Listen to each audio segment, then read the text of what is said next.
Welcome back to Behind the Wire on Rebel Radio. This is your host, Robert Burwell, and I'm also the president of the Washington 3%. Here on Rebel Radio, we deal with mostly Washington issues, but we do occasionally talk about things that happen around the Pacific Northwest that are newsworthy and you need to know about. So with that being said, welcome back. And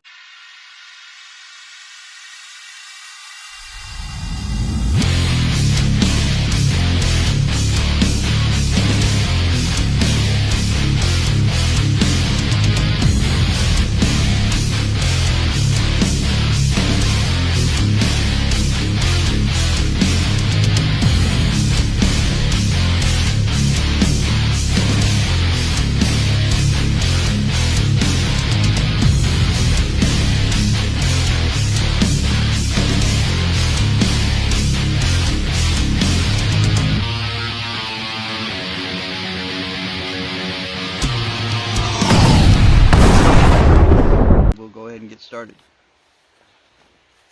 So yesterday in our next door neighbor state of Idaho, we had a individual who set a fire up in the woods up in Idaho in Kootenai County, and he started a fire in the forest, and when the firefighters responded, he began to shoot at them, sniping at them, and unfortunately he killed 2 firefighters, and there's a third who is in critical condition at this time. So far we don't know his motivations, what motivated him. We do know this was a troubled individual. He's been identified as 20-year-old Wes Rowley. He has a previous conviction for assault with a deadly weapon in which he attacked a woman with a knife. He was sentenced to 150 days, a whole 150 days for trying to kill somebody with a knife. And, but, you know, the judge let him out after 20 days with 130 days suspended. So, he only did 20 days in jail. And, for assaulting somebody with a knife, 20 days in jail. And then you wonder why we now have this escalated incident with this individual. You know, like I always say, we have all these liberal judges and prosecutors and stuff around this country, and you know, people do bad things and they give them a little tap on the wrist. I mean, 20 days for trying to kill somebody with a knife, that's just ridiculous. You know, that's attempted murder. If you assault someone with a knife, that is attempted murder. You are trying to kill them. You should be put away for a long time. Instead, he was sentenced to a whole 150 days, of which he only did 20. And he was supposed to go to mental health counseling, and he didn't do that. And then he escalated, and he perpetrated this heinous crime. You know, people act surprised. Oh my gosh, why would he do such a thing? Because he was never punished when he did other things that he should have been punished for. So, I mean, what are the consequences, right? What are they going to do, slap me on the wrist? Anyways, this individual, he also, in his history, has a restraining order from a family member, okay? That's how troubled this guy was. He had family members putting restraining orders on him. And again, history of violence, history of crime, nothing done about it. Told to go to mental health counseling, didn't do it. And then people are shocked when he goes and does something like this. One thing of note is he is no longer desecrating this earth with his presence. From what I understand, they found his body not far from where the fire was started, and evidently they haven't confirmed this, but basically it's being reported that he more than likely took his own life, which, you know, people who are troubled, you know, emotionally, mentally troubled, tend to do that after performing acts like this. So on that, that's what we have at this time on what happened in Idaho yesterday.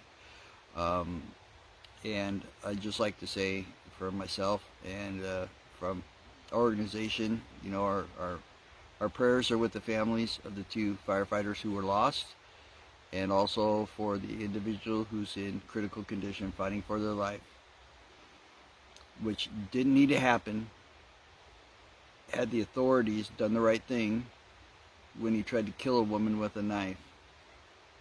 Instead, they gave him a slap on the wrist and they let him out, and this is the consequences. And this is, you know, this happens all the time here in Washington, because Washington, we don't prosecute for anything, you know. It's just terrible. People do all these things and they just, you know, most of the time they don't even prosecute them, and if they do prosecute them, they usually give them time served and send them back out on the street and say, well, you got to be on probation, which they never report to. But this is what happens when you treat criminals like the victims. You end up with this kind of crap happening. With public servants who are there to defend people's lives and property being killed for no reason whatsoever. Now, we don't know there, you know, from what's being reported, there's no manifesto or anything like that. I don't think there's anything political. I think this is just a severely violent, mentally unstable person, and just another one that slipped through the system. Didn't really slip through the system, put him right back out on society, because, you know, oh, poor criminals, right? They're the victims. They're the victims. It's pathetic.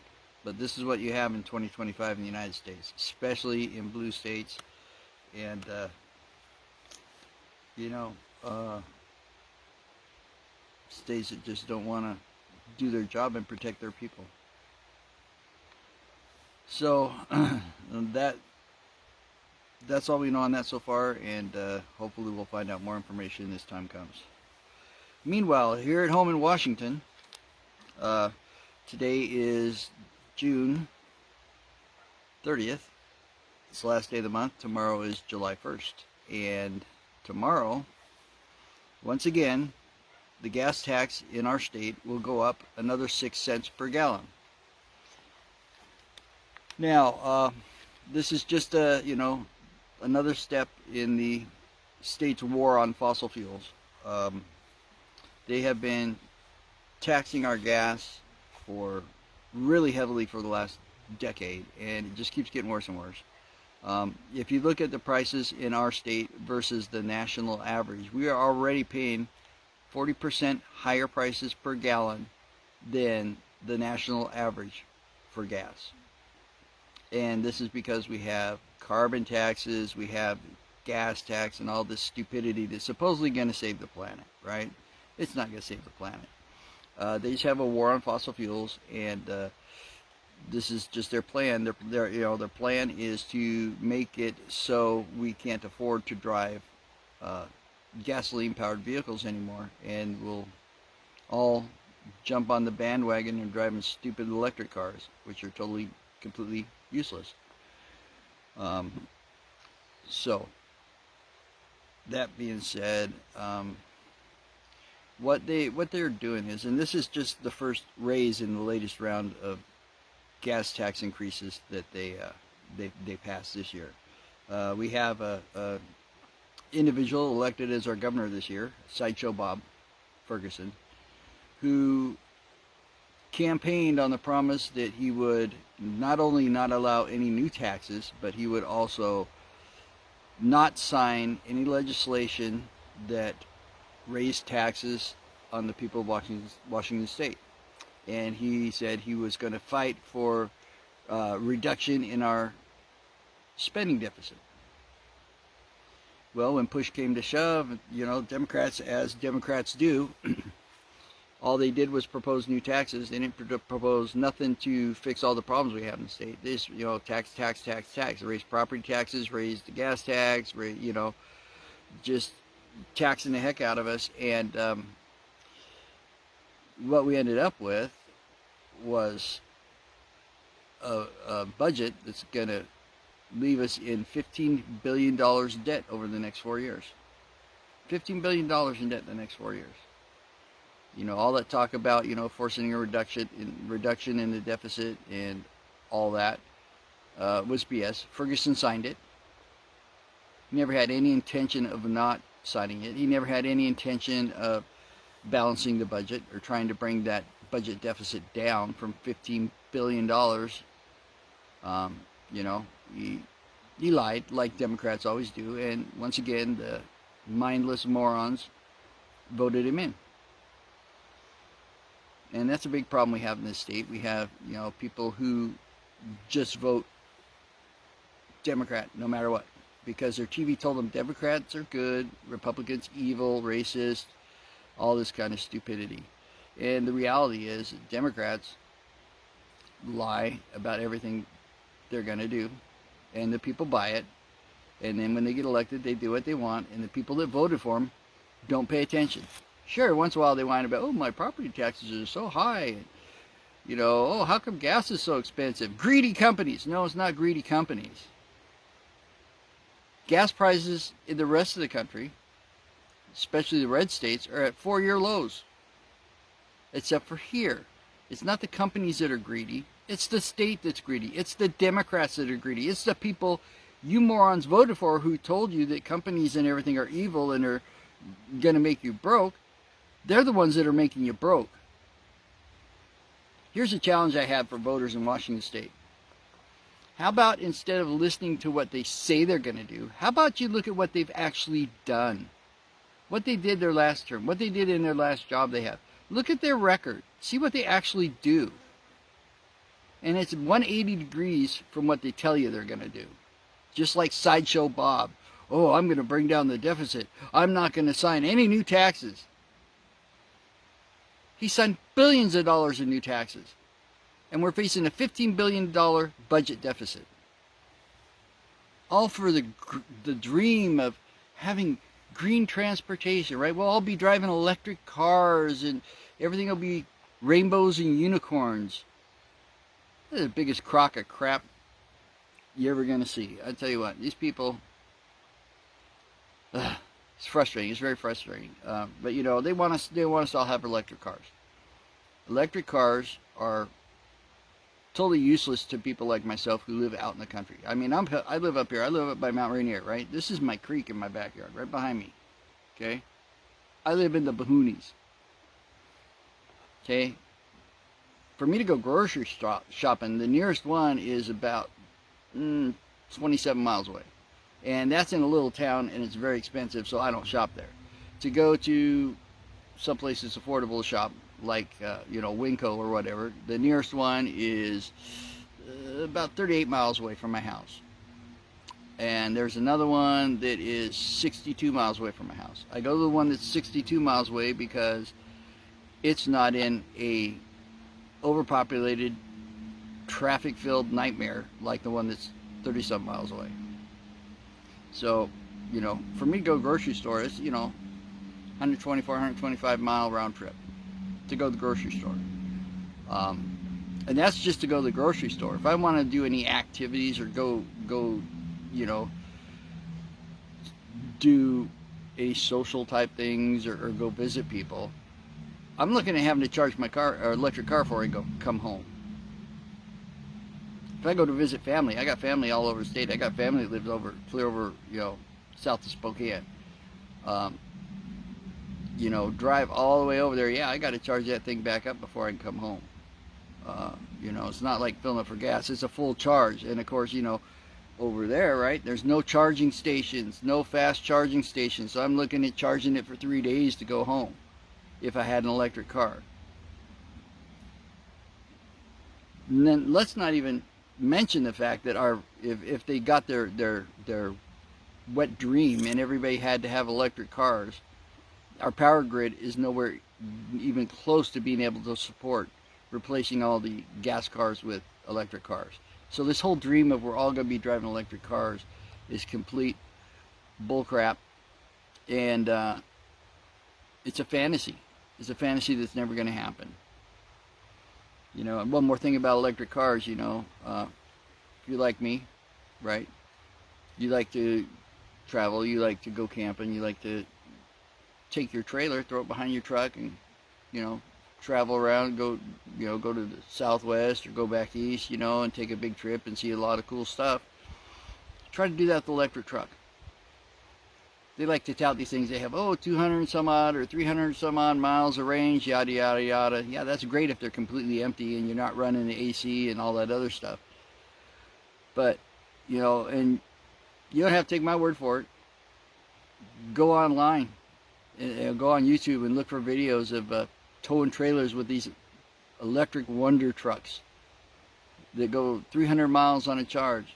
They slap even a modest-sized trailer, not a huge trailer, just a modest-sized trailer, mid-sized trailer, 24 foot, 26 foot, mid-sized trailer, on the back of one of these pieces of garbage, and they're having to recharge it after 70 miles.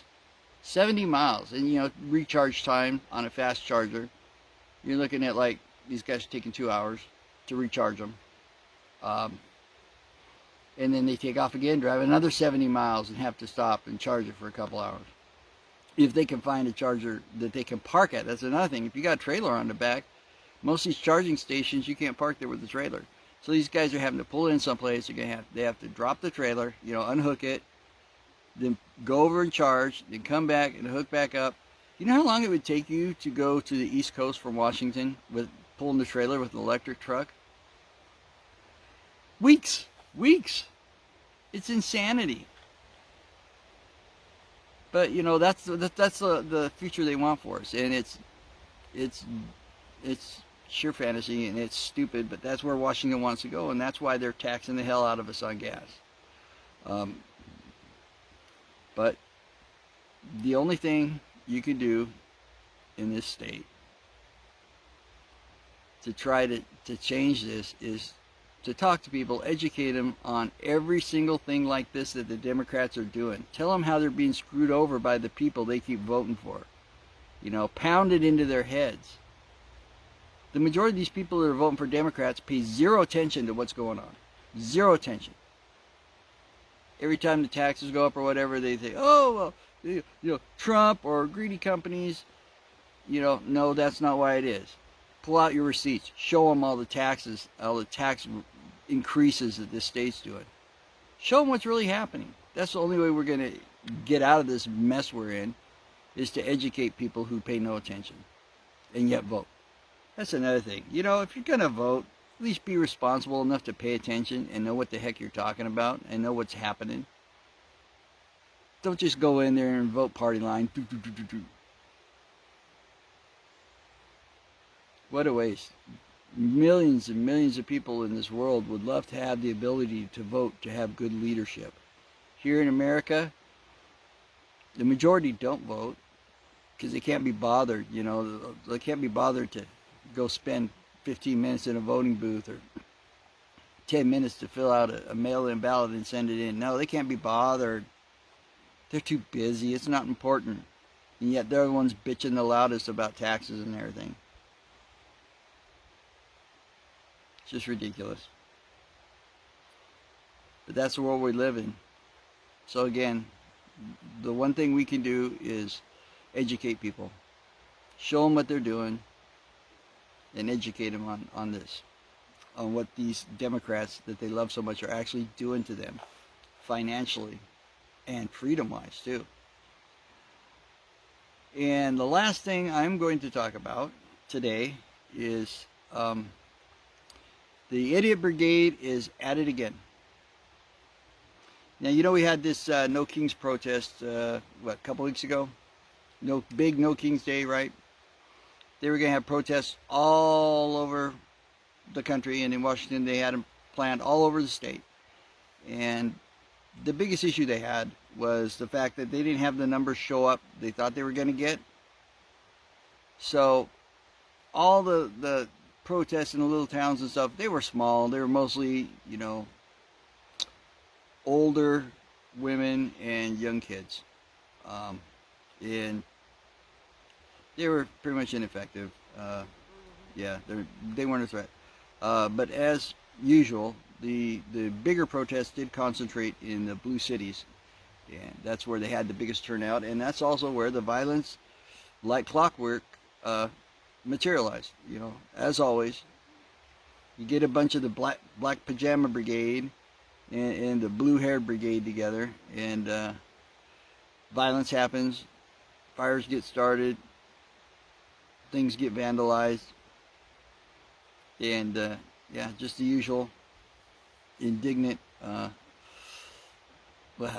tolerant party destroying their cities. And that's what always happens, you know, in these blue cities, because blue cities do not prosecute them. Even if they do arrest them, they don't prosecute them. So there's no reason for them to not to. No reason for them not to do that. And again, this falls on that whole consequences thing for bad actions, right? If you don't punish them, they're just going to keep escalating. And that's what they do. But yeah, anyways, the No Kings protest that happened a few weeks ago, well, now the geniuses behind that are going to do another one. And they are going to do that on the 4th of July. So I don't think it'll have as many people as the last one, but again, in the blue cities, it could be a big deal. And especially, you know, being the 4th of July, right? You're going to have, these big cities usually have some big deal going on. And that's probably where they're going to show up and protest. They're going to try to disrupt the 4th of July celebrations. Now, the majority of Americans are tired of these idiots doing this, showing up, looting, rioting, burning, just being a pain in the ass. And, you know, people aren't real happy with them. They're not winning any people to their side. You know, the whole point of a protest is to make the general public, who doesn't pay too much attention to what's going on, aware of whatever it is that you're upset about. Try to educate them on why it's bad, and to get them on your side so that change can happen. That's the whole point of a protest, right? Well, number one, they're always, you know, shooting themselves in the foot with the fires and the rioting and the vandalism. That doesn't win people to your side.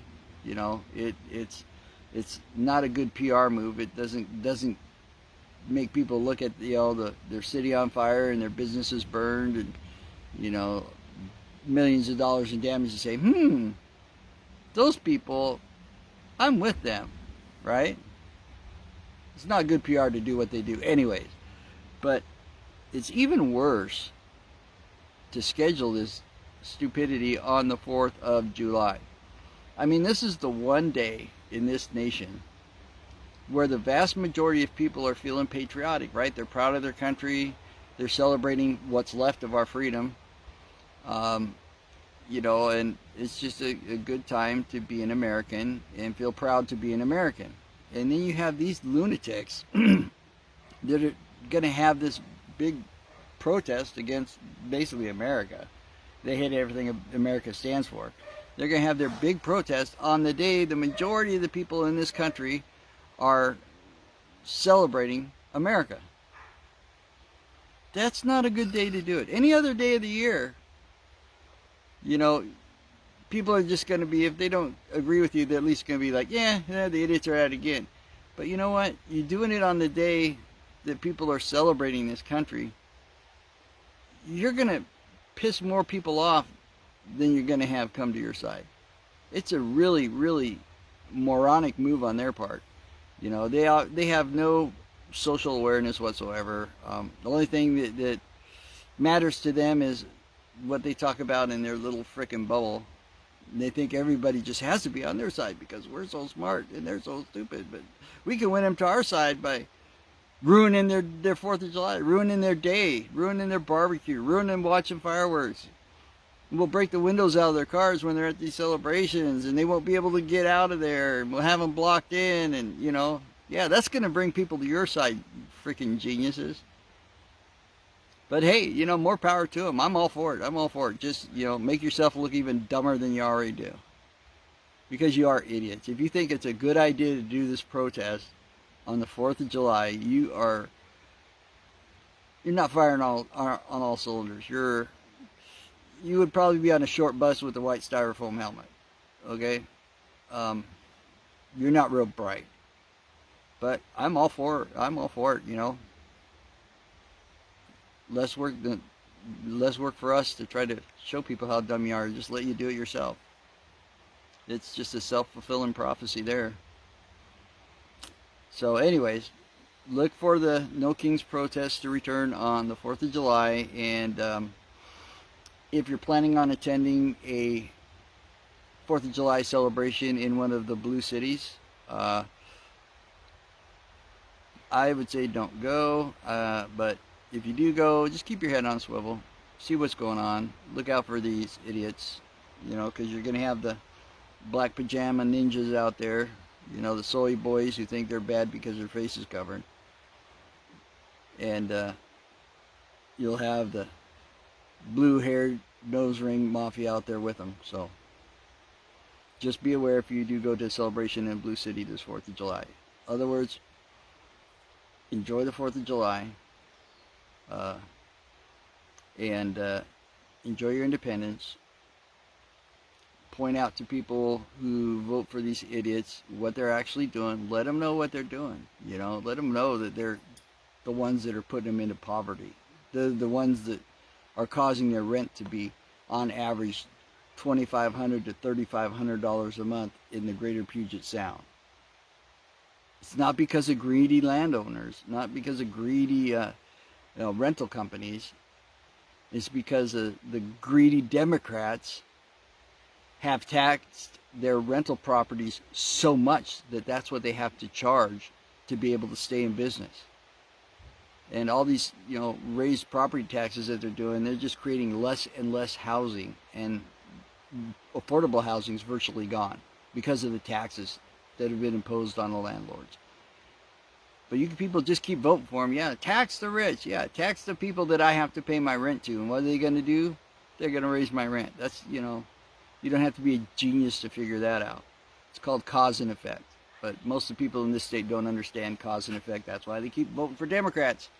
They don't pay attention and they don't understand cause and effect. So do what you can to wake people up. And with that being said, that's all I've got for today. Have a good night and enjoy the 4th of July. Good night.